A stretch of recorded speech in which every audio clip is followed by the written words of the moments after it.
Hello, my name is Kevin and welcome to the Love Decanters channel. So apologies first for not posting for a while, but I've been working on my tech, so it's all been about trying to improve my videos, so I hope you bear with me on that. And yeah, so this video is my visit to Warwick Vintage and Antique Centre, which is in the middle of Warwick, and yeah, they have mountains of glass, and not just mountains of glass, but mountains of good glass, lots of stuff. So yeah, this is going to be an epic. I didn't even get it all filmed, so, and I don't know how much film I've got left. I've got a lot more left, so this is 15 minutes I think it's going to be about, and yeah, I might have like more than an hour plus of video by the time I finish. So yeah, this is going to be, you're going to enjoy this. There's lots of really lovely glass. Yeah, so with that said, we'll get on, and I hope you enjoy this. So I'm back in Warwick, but here I'm at the Vintage and Antique Centre.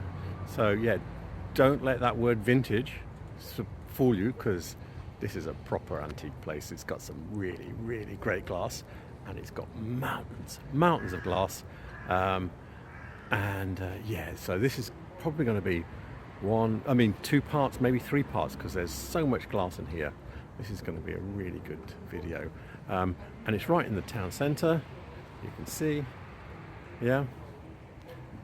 So yeah, if I could park like 5 minutes walk from here. It's really good.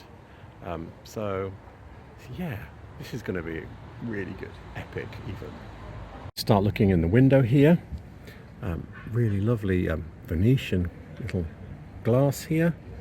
Yeah, that's very nice with the cane embedded in the surface. So I've done another search, and I've had to refine it down a bit this time. So I've got Bernini Murano filigrana glass, and I was kind of like, I knew it was Murano. I was struggling. I was saying it was canes because I know how it's made, and I'll explain that in a sec. I'll get a bigger picture. But this is the kind of works it is, like this, with really, it's the ones with the really fine filigree. Let me find you something nice. Here's one. Look at this. So it's got filigrana glass, Bernini, Murano, and if I click on this one, what they've done here is they've got canes with really fine twisted piece in them, and they've stacked them together and basically heated them up and molded them into this shape. This is like super skilled stuff. It's hard enough to make the canes, and then to actually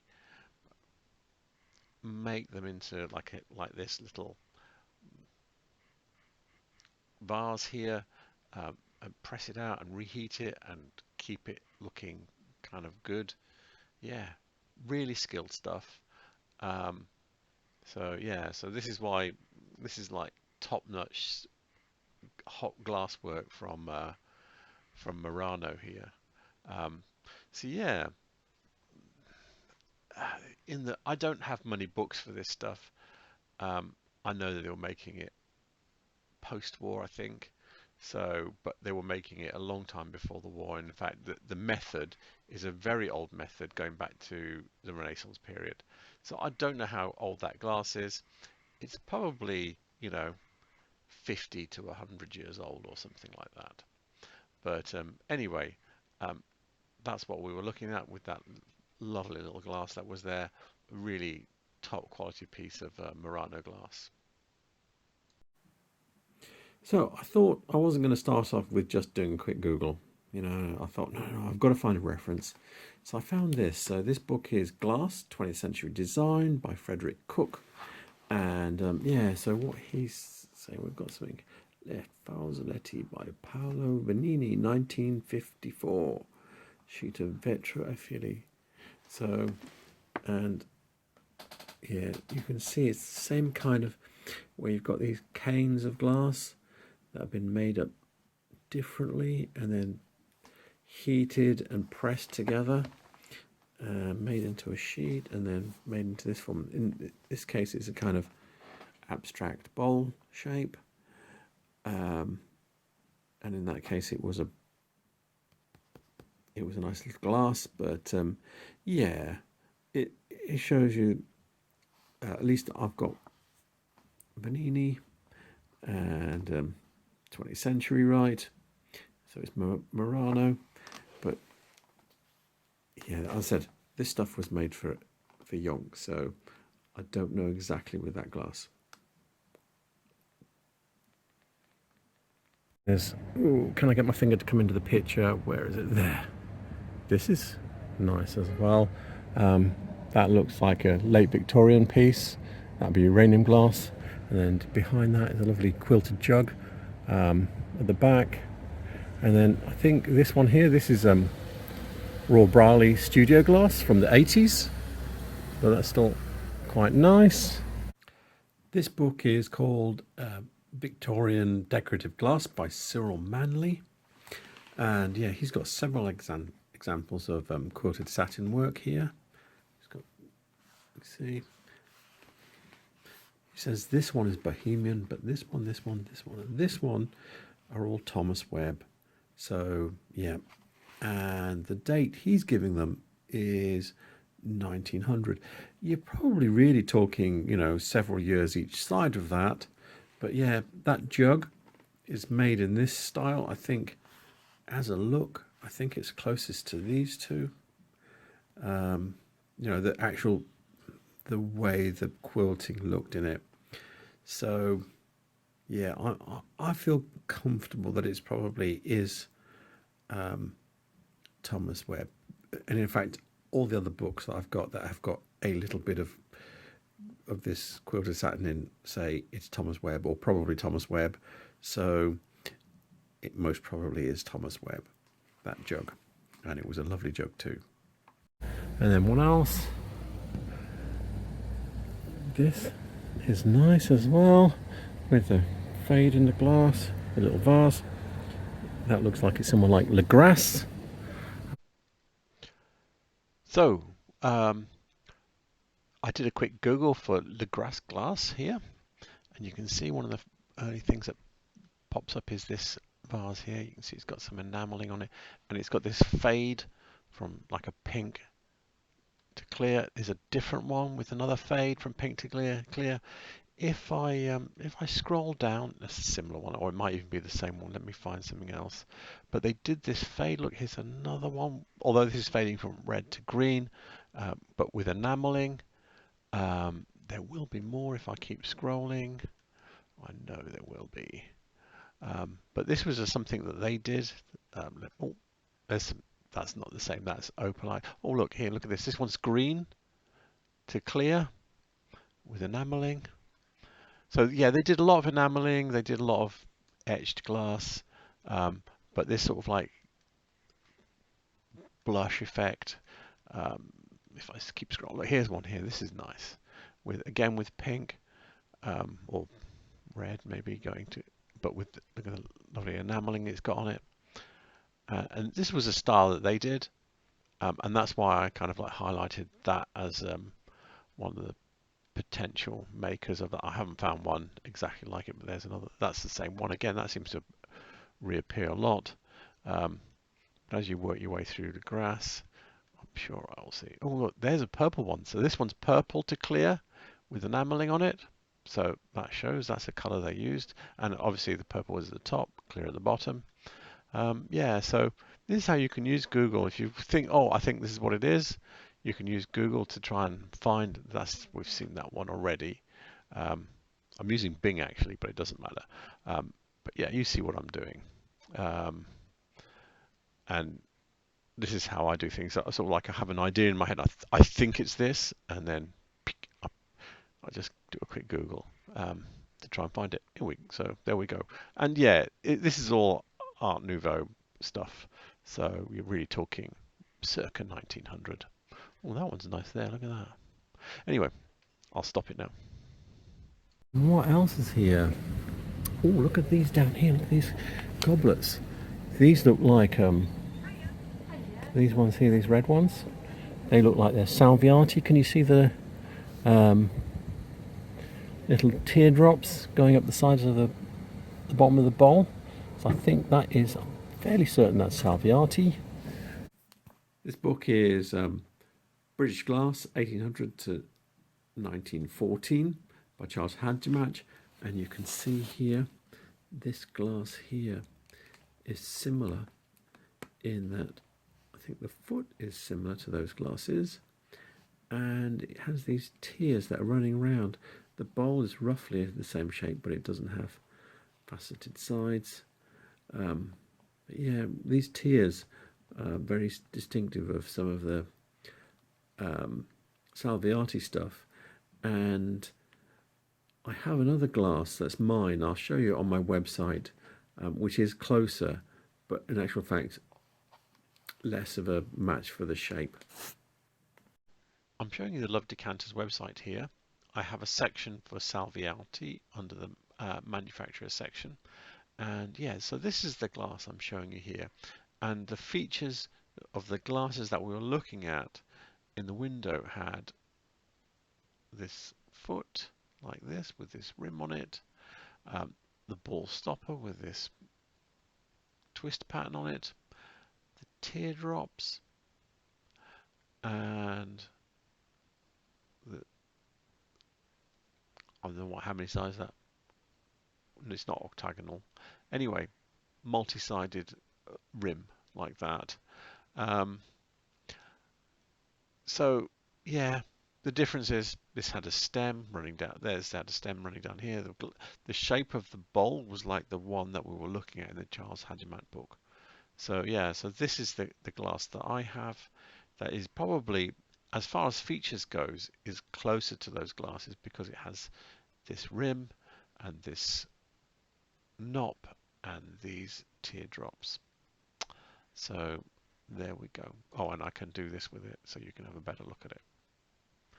And yeah, it's lovely, isn't it? Anyway, we'll stop there then. What else is here? Look at this. This is what we're going to get into here. Look at this. Some really great glasses. I'm going to do from this side. Multicolour twist there. Yeah, so that's kind of like your third quarter of the 18th century.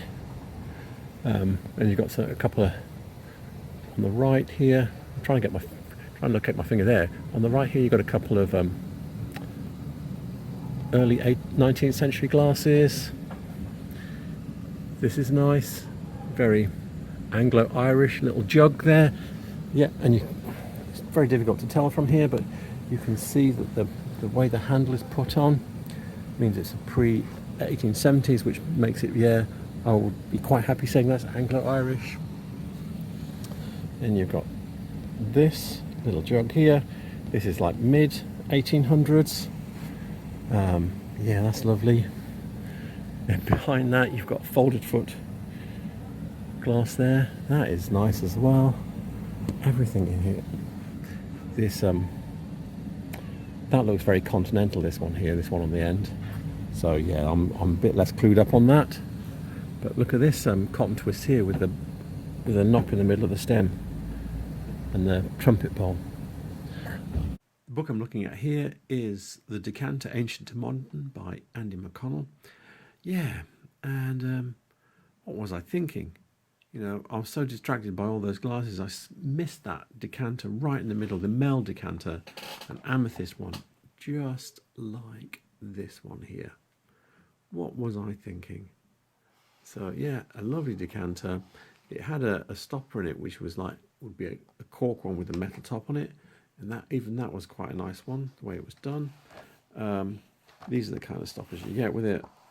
But the one that was actually on that one was a bit fancier. So yeah, not only is it amethyst, which is a more desirable colour, and a really nice stopper on it. And yeah, the dates we have for these, 1850 to 70. So you're talking at least 150 years old for that decanter. And it was there looking at me in a lovely amethyst colour, and I was just busy looking at everything around it but it. But anyway, so that is that decanter. I will look at this from the other side, but look at this, there's more up here. This is unusual. So this is sort of like third quarter of the 19th century. Pub glass, very unusual with the tall long stem and the bowl like that. But oh, there's some superb glass in here. But yeah, is there anything else I'm missing? Oh, move along. These are John Walsh, pre-war probably. Yeah, well, they will be pre-war. They're John Walsh. That pattern is called Kenilworth. What else is here? These look very John Walsh as well. I'm not definite. I've not seen it. They've got thistles on them. Yeah, this is going to be great. So, I had a look in the John Walsh book, and I couldn't find anything like those vases. So I thought, okay, the kind of thing that's usually called brocade. So I googled that, and I'm looking through it, and I have to say I'm kind of coming back from saying it's John Walsh. I don't think those vases are. I think there's someone else. I don't know who. All the Walsh stuff that's in here, you can see it has a yellowy look about it. You know, from the uranium. Those were very white. They had very frilly edges. None of these have. They have wavy edges like this, but not what I would call frilly edges. And obviously there's no, well, not obviously, but I can't see any with the thistle pattern on. And I've done some other searches as well, and that thistle pattern just doesn't appear. So I think those vases are too white. The shapes are too unlike the Walsh ones, and the colour is not right. So yeah, I don't think they are, but I don't know who they are by. I've looked through quite a lot here. As you can see, the further down you get, the less like what I'm looking for it becomes. But anyway, yeah, that was a fail, I think, on my part. I don't know who made those vases. They're very nice. A bit more frilly than I'd have liked for me, but yeah, good quality things. They were decent size as well. So yeah, I'm going to have to accept a fail on that. Nice. Perfume bottle here. Looks very early 19th century. It's a bit like some of the Irish ones I've got. I don't know who. A bit less sure of the stopper. Should be a mushroom. Yeah, if I had that, I could have a better stopper than that. Yeah. What else is? This is cute. I think that's Victorian. What else is in here? That looks very John Walsh. That's nice. What else is interesting in this cabinet? You know, I've hardly come in anywhere yet. That's nice. That looks very John Walsh or Stevenson Williams or someone like that with a uranium. Don't recognise the one behind though. Nice vase in the back here. That's Thomas Webb. Wave pattern from the Gay series of glass. So that'll be from the 1930s. And the colour is really unusual. I've never seen it in that colour. It's not one of the ones that they list. So yeah, that's quite a rare little bit. I'm looking at here is 20th Century British Glass by Charles Hajdamach. And yeah, so this is an advert I have for Gay glass. And that is the shape of vase we were looking at. You can see it comes in various patterns. None of them in the wave pattern actually. Maybe it's not part of the Gay series. But yeah, none of them are in the wave pattern. But there's no blue mentioned, and I've never seen that colour regularly with one of these shapes. So yeah, I mean, it's definitely Webb because it is this shape here, and it's definitely the Webb wave pattern. I'll show you that in another book. So this book is British Glass, 1800 to 1914 by Charles Hajdamach, and you can see this pattern here. This is called the wave pattern. Yeah, that is the pattern that we were looking at, and I have other things in that shape. It's quite distinctive when you see it in real life. So yeah, I'm very certain that little vase is Thomas Webb. The shape is right, the pattern is right, the colour is unusual. Yeah, so yeah, but I think that makes it rare. So I'm looking at the window, see outside. From the other side, this is nice ale glass with a lemon squeeze base. That's like circa 1800 or so. And then you've got this one with the air twist. That's mid 18th century. And can you see the foot? Look at the shape of the foot with the dome. So that probably means it's a pre 1745 with a dome foot. So that is very nice. This book is 18th Century English Drinking Glasses by Ellen Bickerton. Now, this is the glass that I've seen that's the closest to that one. All of this is the same, apart from the foot, which is domed. Now, he's got a date of 1755. Okay. Now, I was reading up recently about the glass excise tax, and it said that domed feet went out in 1745. Yeah, so all of the ones that are kind of like this, and even ones with dome feet in this book, are all saying, if it's got a dome foot, it's saying 1750. So obviously that thing I was reading, I trust Ellen Bickerton. Other people told me to trust Ellen Bickerton. So yeah, I think it's, I said all of the ones that are kind of this, have this feature, like this, are either 1750 or 1755. So none of them have got domed feet in this book anyway, but all the ones with domed feet are all dated to 1750. So I'll go with 1750. And do you remember what I said about dating these things? It's all just, you just have to trust sometimes and just try and work it out for yourself. So yeah, I'm going with 1750. Dome foot combination with this.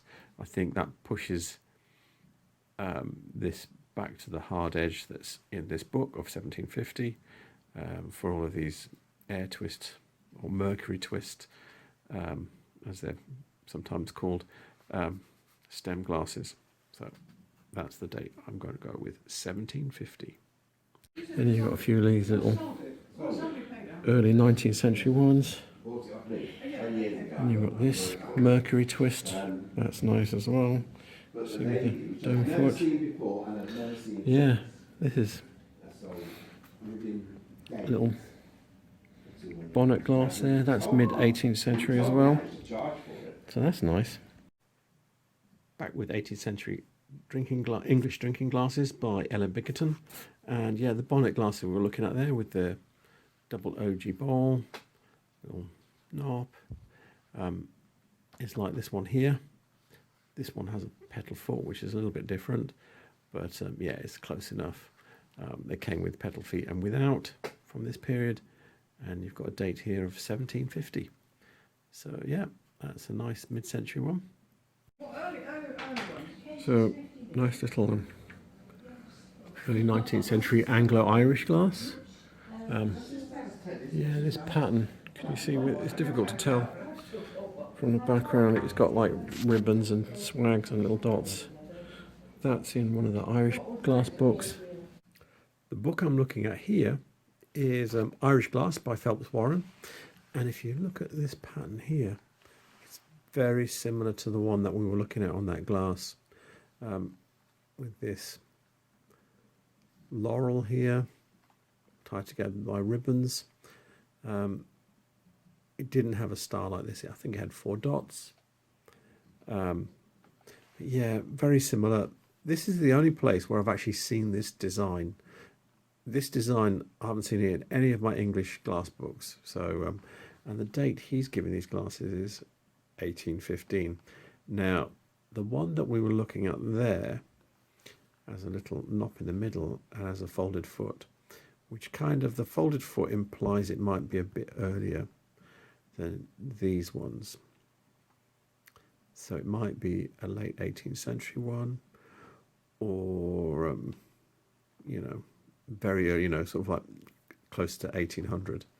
But anyway, that's why I'm saying Anglo-Irish, because it's difficult when you've got an absence of something but a presence somewhere else. I don't want to say that it was only made in Ireland, that style, but the only place I can find a reference for it is in this Irish book. There's a 18th century patch glass. That's quite a rare thing. And then you've got a little early 19th century deceptive here for toasting. So yeah, it's called a deceptive because when you put your drink in, it looks like there's more in it than there really is. And look, there's another one. This is a bit later. The cut panel cutting there, and then behind those, there's two toddy lifters. They're really nice as well. So this is the Christie's catalogue for the Parkington collection from 1997. And yeah, it's nice because it's got a bunch of toddy lifters, all different kinds. It doesn't date them individually. It just says they're early 19th century. The two we were looking at were closest to this one and this one. Yeah, and I can only... This one looks earlier because it's got no cutting. This one looks kind of like, you know, if you're looking at panel cutting like this, you're talking 1820s or 30s. Toddy lifters are lovely things because you can play tricks with them. Basically, the idea is that it's got a hole in the bottom and a hole in the top. You hold it by this between two fingers and you lower it into a bowl of punch. The water or the punch flows in and fills this part here. Then you stick your thumb over the top and it creates an airlock for this part, and that holds the punch inside here. And then you lift it out, you hold it over your glass and you let it take your thumb off, breaks the airlock at the top, and all the punch drops out into the glass through the little hole in the bottom. Yeah, it's a really cool thing. But yeah, this is the best little collection, picture collection I've got of them, I think. So I thought I'd just show you these so you'd see a little range of them. But yeah, these are toddy lifters.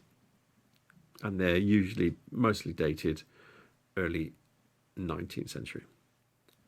So yeah, it just goes on here. And I haven't even left the front window here.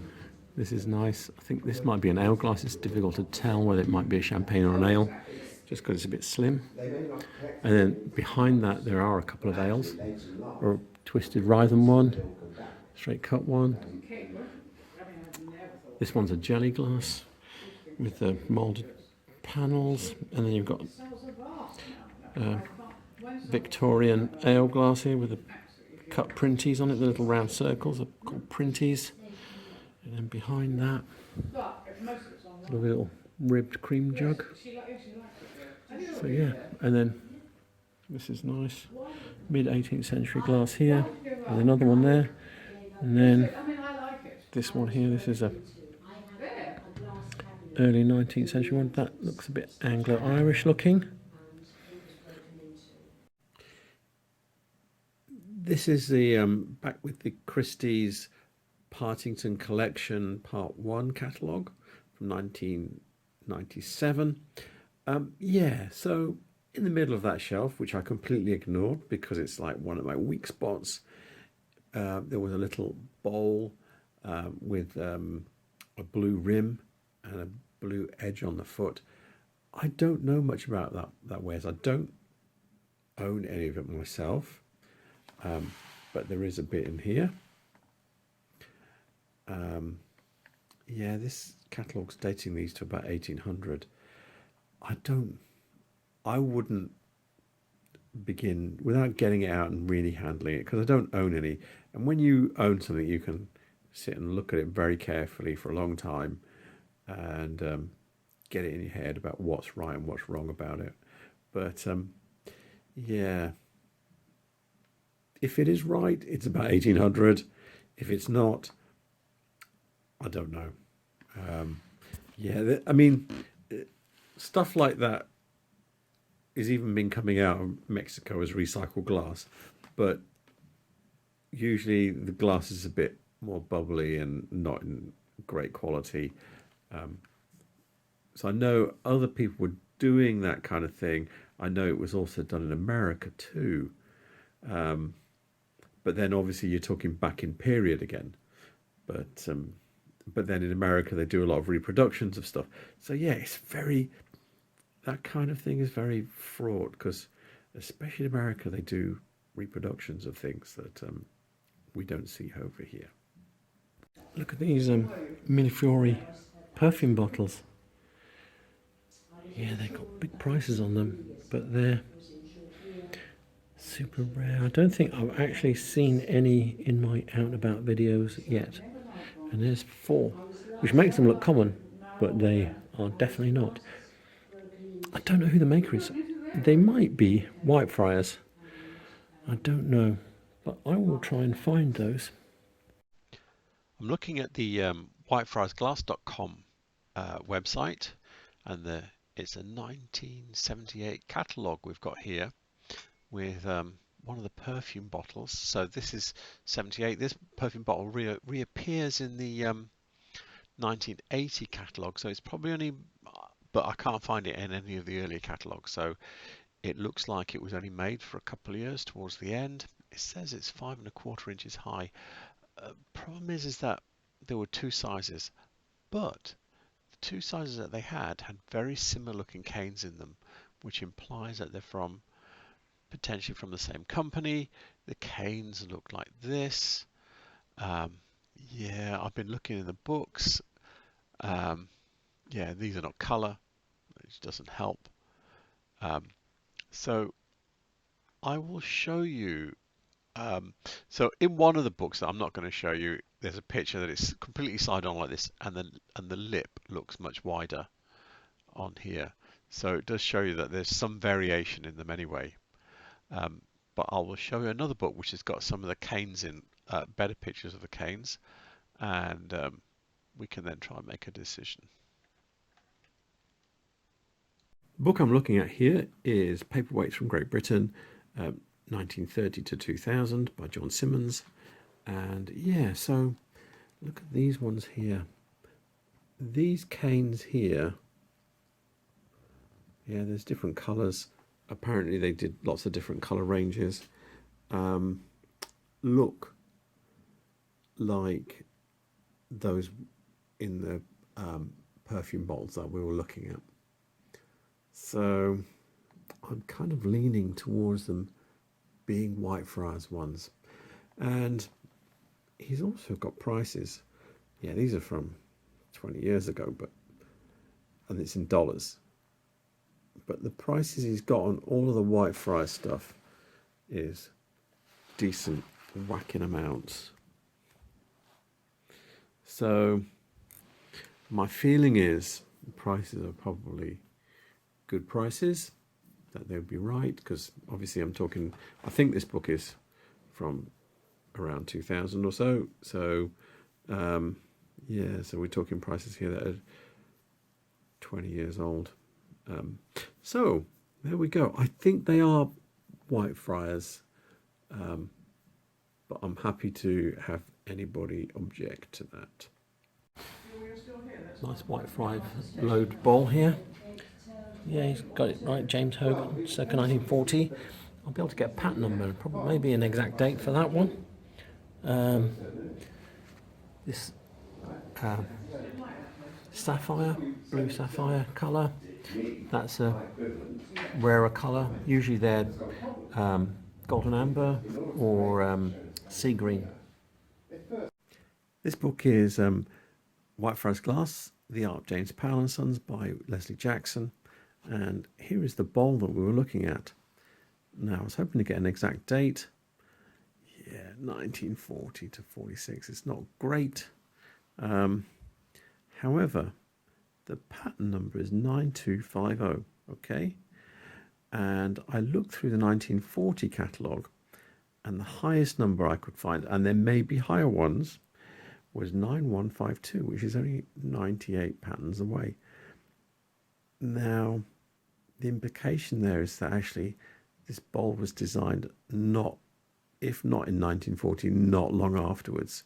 So it's closer to 1940 than it is to 1946, I would say, unless they just didn't design anything during the war, which is possible too. Yeah, God, I'm falling into a rabbit hole, aren't I? Anyway, there it is. Those are the other two colours I mentioned: golden amber, sea green, sapphire blue, and yep.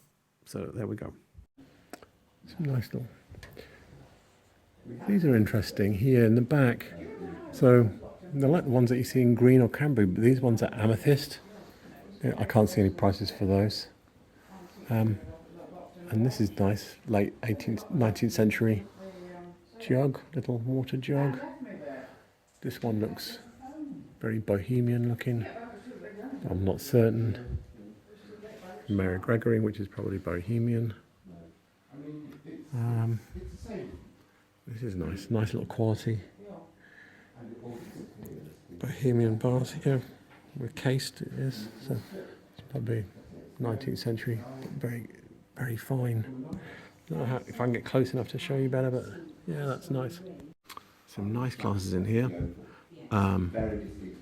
These all sort of like early 19th century, but this is the standout one here.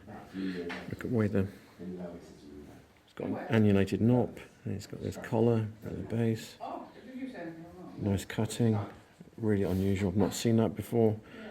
Annulated knob on them is very rare, and the bigger the collar, the better. So yeah, they're nice. The book I'm looking at here is 19th Century British Glass by Hugh Wakefield. And yeah, the glasses that we were looking at with those kind of like funnel shapes, and then they have like a collar at the base of the bowl, and then they have like a bladed knob. And yeah, so they're like this. Some of them are longer, there's some of them are wider. Usually they either have little panel cuts or some of them don't have that, but this distinctive funnel shape with a collar, a bladed knob. Yeah, so this is the kind of glass we're looking at. And yeah, it was common in the first half of the 1800s, I should say, get that right. And yeah, so this is an advert for Apsley Pellat's works from 1838. So you can see, I think by then this shape was long in the tooth, on its way out, and other shapes like these ones here were newer. So anyway, there it is. You're going to see this kind of glass quite a lot. There is quite a lot of them at this antique centre. So yeah, expect to see more, but here's a very good reference for them. Look at this one here. This one might be John Walsh. I'll have a look in my books. The book I have here is the Glass of John Walsh by Eric Reynolds. So this is why my initial thoughts were it might be John Walsh, because they did this style of glass. Also, yeah, they did this style of glass, these hot glasses they're called, where they're sort of like tall stems with little round bowls like this, in Bohemian glass as well. But yeah, these are not them.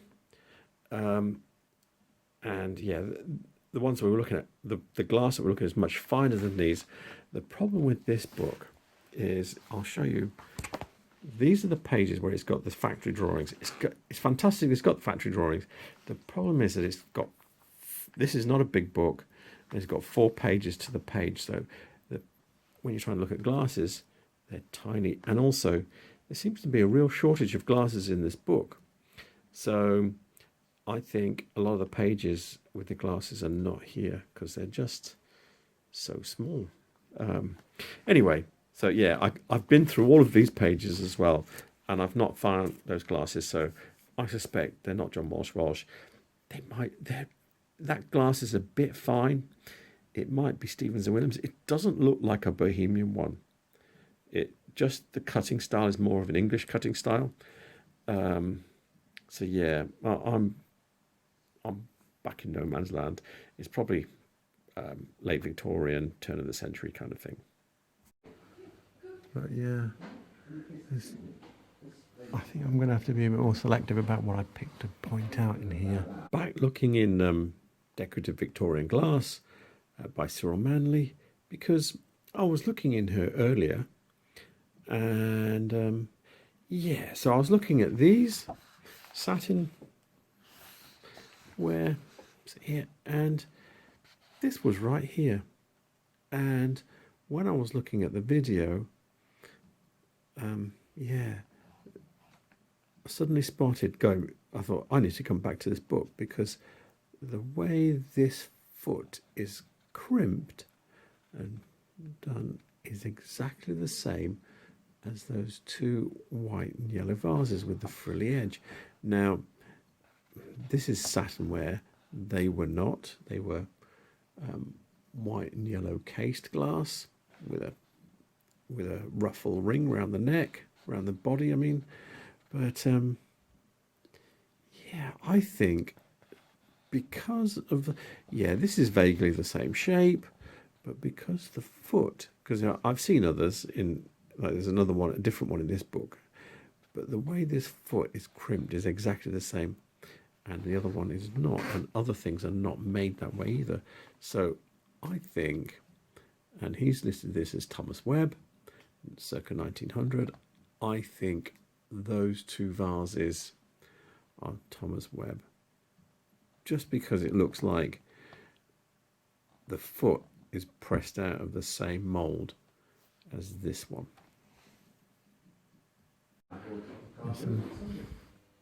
This is cute. Little.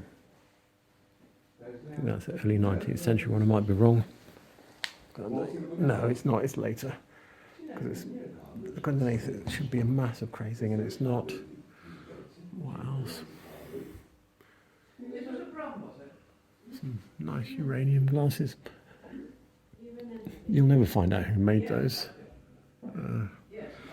But this blue purline, I think that's, I'm trying to remember, my brain's going. I'm going to guess, I think it's Davidson, but I will check. I've seen that in my books, definitely. So I will pick that out and get a date for that. The book I'm looking at here is The Peacock and the Lions by Sheila Murray. And this is the basket that we were looking at. This one is in moonshine purline, but yeah, the one we were looking at is in blue purline. And what we've got here, it says Series 1888, 9645. It says it's Davidson, okay. So I can actually get an exact date for this. So this is 96945. If I pull this book away, this book is The Identification of English Pressed Glass by Jenny Thompson, and somewhere here, there it is. So the date we've got, 96945, that design was registered 1888 on the 31st of March. There you go. Thomas Davidson, Teams, Glasswork, Gateshead. There you go. There's an interesting tankard here. It looks 18th century. I think that's coal painted. And I think it did have lettering on it, but I think it's come off in the cartouche. Sorry about that. But if you're looking, it's difficult to tell, but if you look in the bottom, you can see it's got drooning in the bottom there. That's what makes me think it's 18th century. Yeah, it's really nice. book I'm looking at here is 18th Century English Drinking Glasses by L.M. Bickerton. And this is the kind of tankard I was talking about. There's another one down here with gadrooning. This is called gadrooning, this bit around the bottom. Yeah, so it had this same curvy waist and a foot underneath. It was very difficult to tell from that angle, and really to be certain I'd want to get it out and have a good play with it. But yeah, there's so much glass there. I would be there, you know, 6 hours trying to pick out every glass. But I don't think it had a picky tail like these ones, so maybe not. Maybe it was continental, but it definitely has an 18th century look to it. And look at the dates he's got on here, 1770. Yeah, so that's why I was kind of like picking out that one and going, ooh, that looks like a good one. So you know I normally go cut glass, blah, blah, blah, whatever. This is different. This is super quality. Victorian. Look at the scale cut stems. Lovely slim as well. So that was, a lot of those got broken. Yeah, they're really nice. These bowls are interesting. The shape of them is like a shape that Webb uses a lot. This double OG. See where it goes like that, and then it goes like that again. That's quite nice. Is there a mark underneath there? Yes, it's very nice. It's a lovely No. building. Yeah. So no. That looks very Stevens and Williams. That pink vase in the back. Selling programs or I've told you to look down sometimes. Sometimes you need to look up. Some stuff up here. If I can put my finger in. I don't know what that is. Don't know what that is. That's a Romanian basket from the 60s and 70s. I'm looking at the 20th Century Glass website here at the section on Romanian glass, and if you scroll down, you've got this basket here, and there's another one here, but they're made the same way. This one's a little bit more fancy. This is the one that's closer to the one that we were looking at. You see a lot of these, if I open it up, yeah, you see a lot of them. This one's got a label on it as well. They're all made the same way, the way the foot's put on and everything. Handle with the little frills on, and different splatter patterns. But yeah, so that's what that is, and the date he's got is from the 70s. So there you go. So that's what that basket is. A lot of people list them as Murano, but they are actually Romanian.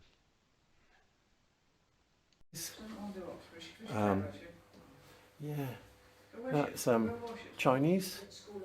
That's from the Dalian Glass Company Snowflake range from the 70s. So yeah, that's quite a nice one.